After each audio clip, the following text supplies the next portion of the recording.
حضرت موسیٰ علیہ السلام کو اللہ نے فرعون کے لیے نبی بنا کر بھیجا کہ جاؤ اس کے سلطنت میں جا کر میری وحدانیت کی دلیل پیش کرو، میرے نام کا چرچا کرو۔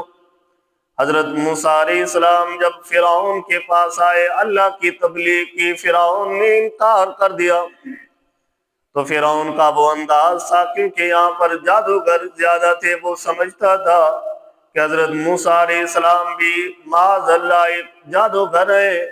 آپ کو اللہ کا نبی ماننے کے لیے بھی تیار نہیں تھا۔ تو اللہ رب العزت نے حضرت موسیٰ علیہ السلام کو جو معجزہ عطا فرمایا وہ ایک عصا تھا، وہ ایک لاٹھی تھی، لکڑی تھی۔ جب حضرت موسیٰ علیہ السلام اسے پکڑتے، اسے ہاتھ میں لیتے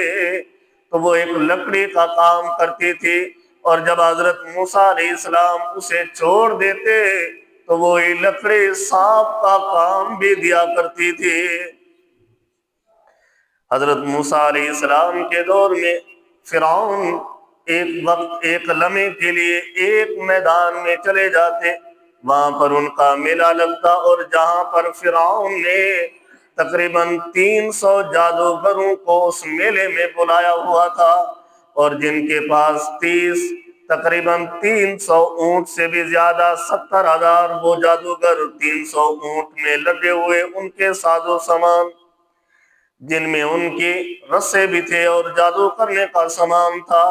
وہ آ کر حضرت موسیٰ علیہ السلام کے سامنے بیٹھے اور بیٹھ کر کہنے لگے، قالوا یا موسیٰ اما ان تلقی و اما ان نکون اول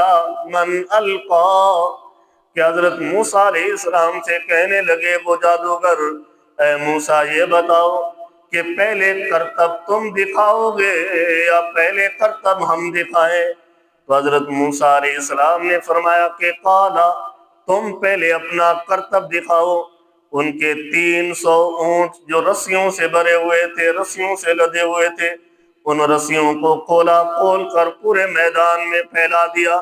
تو نظر کا جادو تھا، وہ رسیاں ایسے لگتی جیسے سانپ چل رہے ہیں،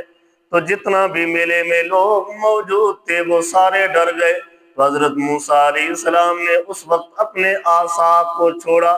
تو عصا نے ایک بڑا اژدہا کے انداز میں صورت اختیار کی،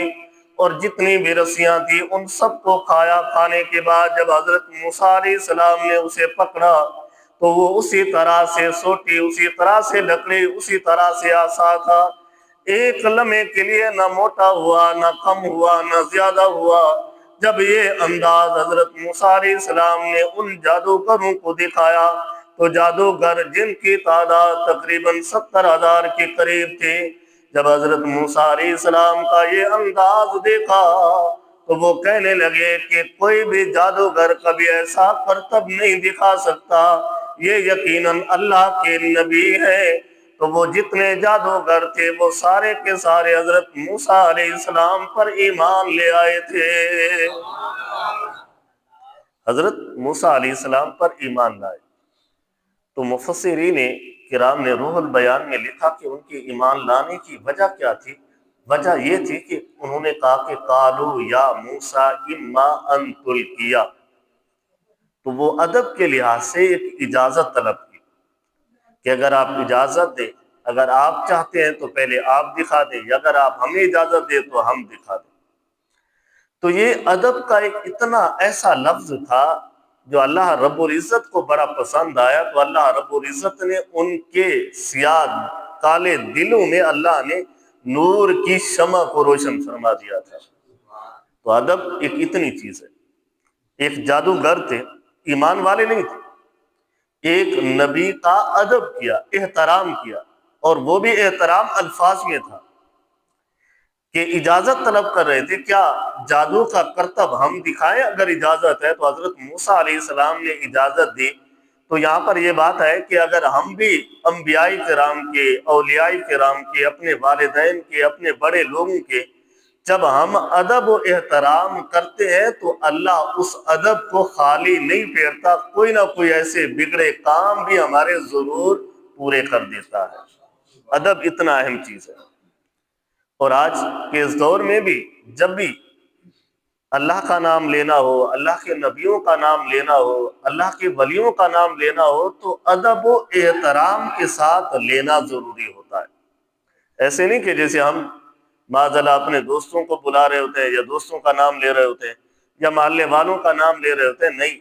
وہ اللہ کے پیغمبر ہیں، وہ رب کی ذات ہے، وہ اللہ کے ولی ہیں، تو ان کا ہم جتنا ادب اور احترام سے نام لیں گے اللہ اتنا ہمارے ایمان کے اندر روشنی کو زیادہ منور فرما دے گا، ایمان ہمارا اتنا طاقتور ہو جائے گا۔ اور یہ حضرت موسیٰ علیہ السلام کا واقعہ، اسی طرح حضرت عیسیٰ علیہ السلام کے دور میں اللہ رب العزت نے حضرت عیسیٰ علیہ السلام کو بھی بڑے معجزات عطا فرمائے۔ ان میں ایک معجزہ یہ بھی تھا، کیونکہ حضرت عیسیٰ علیہ السلام کے دور میں جو حکمت تھی، جو طب تھا، وہ بڑے عروج میں تھا، لیکن ان کے پاس 2 چیزوں کا 3 چیزوں